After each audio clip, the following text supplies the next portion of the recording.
और एक दिन माँ श्रृंगार कर रही थी, बाल उलझे हुए थे। माँ ने गोद में बैठाया। तुमने देखा होगा माताएं अपनी बेटियों को गोद में बैठा करके बालों को सुलझाती। माँ गोद में बैठा करके बालों को सुलझा रही थी। बहुत से पशुएं लाए जा रहे थे, बड़े बड़े हिंसक जानवर। पशुओं को एक कमरे में बंद किया जा रहा था। सबरी ने पूछा, माँ आज मेरा इतना श्रृंगार क्यों हो रहा, ये पशु क्यों आए हैं? माँ ने कहा, बिटिया तेरा ब्याह है, तेरी शादी हो रही है और तुझे श्रृंगार इसलिए सजाया जा रहा ताकि तू पति को अच्छी लगे। और ये जो पशु मंगाए ना, इसलिए मंगाए हैं क्योंकि बारात आएगी तो निमंत्रण होगा, भंडारा होगा, तो कम से कम भोजन की व्यवस्था हो। इनको मार करके मांस से भोजन कराया जाएगा। सबरी को लगा ऐसा गृहस्थ जीवन किस काम का, ऐसा जीवन किस काम का जिसमें दूसरों को मार करके हमारा घर बसाया जाए। ऐसा जीवन किसी काम का नहीं है जिसमें दूसरों को। सबरी ने विचार किया, ये जीव मरेंगे मेरे विवाह में, बाहर में गया ऐसा गृहस्थ, मुझे नहीं विवाह करना, मुझे नहीं शादी करनी। और रात के समय बारात आनी थी, रात को ही सबरी घर से भाग गई। भागते भागते जैसे ही जाने लगी, सोचा मैं तो जा रही हूं, ये बेचारे जानवर बंधे हुए हैं, इनको थोड़ी देर में काटा जाएगा। दरवाजे खोल दिए, सब जानवर जंगल में भाग गए। भागते भागते जानवरों ने सबरी को आशीर्वाद दिया, जा जैसे मेरा बंधन खोला है तेरा परमात्मा बंधन खोलेगा। और सबरी वन में चली गई। पिता ने खूब खोजा पर पाया नहीं। रात के अंधेरे में बेचारी, पढ़ी लिखी तो थी नहीं, जाए कहां। एक पेड़ के ऊपर रहने लगी, दिन भर पेड़ में रहती ताकि पिता पकड़ ना ले। रात को उतरती, बगल में एक आश्रम था मतंग मुनि का। मतंग मुनि के आश्रम में रात को जाती, सफाई कर लेती, थोड़ी सी लकड़ियां लाती, रख देती, कुछ खाने को मिल जाता वही खा लेती। पर संतों को बताती नहीं ना, अपना मुंह नहीं दिखाती ना। अब रोज गुरुजी परेशान, अरे सेवा दिख रही है, ये सेवा करता कौन है वो नहीं दिख रहा। एक दिन रात भर विद्यार्थियों ने जाग कर देखा, चुपके से एक लड़की आती है, सफाई करती है, लीपा पोती कर जाती है, लकड़ियां रख जाती है। सुबह रात को ही सब विद्यार्थी पकड़ के ले गए गुरुजी के पास। बेटी तुम कौन हो? महाराज मैं दूर से ही प्रणाम करती हूं। महाराज मैं सबरी हूं, भिलनी की जाति से हूं, मैं बहुत छोटी जाति से हूं। अरे बेटी तो क्या हुआ, आ इधर बैठ।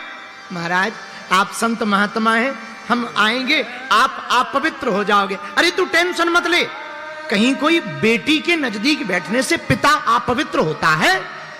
तू मेरी बेटी है, आ। बेचारी बैठ गई। उसने अपनी आप बीती बताई। पता है मतंग मुनि ने क्या कहा? मतंग मुनि बोले, बेटी अरे तू टेंशन मत ले, अब तू आ गई है, जाना मत, यही रहे। महाराज पर तुम्हें लोग क्या कहेंगे? तू टेंशन मत ले, महात्मा हूं, मेरा नाम ही मतंग है, मैं सुनता किसी की नहीं हूं। चल तू प्रेम पूर्वक रह, खूब सेवा कर। अब रहने लगी से अब आश्रम में। पता है प्रिय श्रोताओं क्या हुआ? एक दिन मतंग मुनि के जाने का समय आ गया। प्राण निकलने वाले थे, सब विद्यार्थी रो रहे थे, सबरी भी जाकर रोने लगी। गुरुजी ये लोग रो क्यों रहे हैं? बेटी हम जा रहे हैं। कहां? ऐसी यात्रा पर जा रहे हैं, अब लौट के नहीं आएंगे। तो पिताजी हमारी रक्षा कौन करेगा? बेटी चिंता मत कर, हम तुझे राम नाम मंत्र दे देते हैं, ये मंत्र तेरी रक्षा करेगा। पर एक बात और बताओ, मुझे भी साथ ले चलो, मैं यहां क्या करूंगी? ना ना ना, तू टेंशन मत ले, तू यही रहे। बेटी हम तुझे वचन देते हैं, अपनी भक्ति के बल पर तू यही झोपड़ी में रहना। देखना जब त्रेता युग आएगा, ढूंढते ढूंढते राम तेरी झोपड़ी में आएंगे। एक वचन कान में पड़ गया, राम आएंगे। इतना कह के गुरुजी चले गए। मेरे पागलों, लौट कर बात नहीं हुई कि राम कितने बजे आएंगे, कब आएंगे, क्या पूजा करनी, एक शब्द नहीं हो पाया। सिर्फ एक गुरु का शब्द कान में पड़ा, तू चिंता मत कर, तेरे घर राम आएंगे। और सबरी ने प्रण ठान लिया, अब तो राम आकर के ही रहेंगे, मेरे गुरु के वचन व्यर्थ नहीं हो सकते।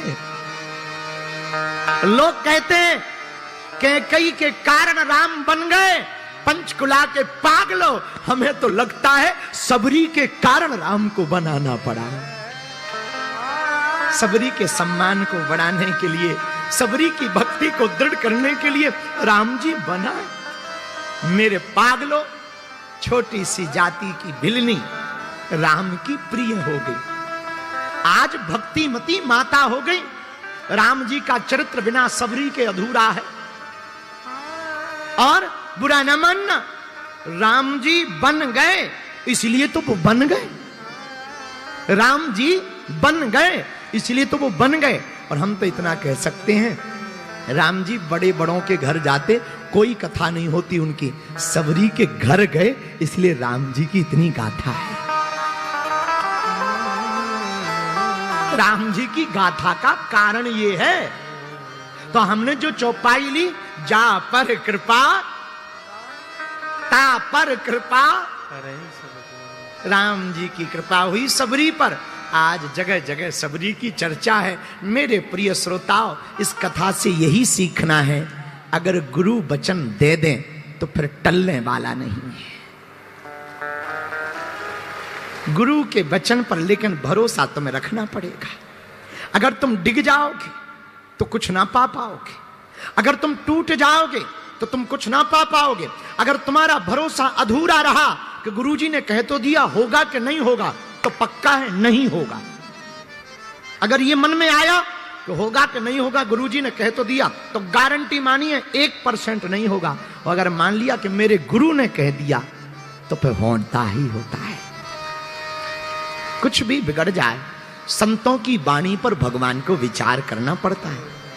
इसीलिए हम भगवान के चरण ना पकड़ पाए, परमात्मा को ना पकड़ पाए, तो किसी महात्मा को पकड़ लें। महात्मा गुरु रूप में पकड़ लें। और हमसे कोई पूछे कोई गुरु बताओ, तो हमें तो एक ही नजर में गुरु आते, जय जय जय हनुमान कृपा करो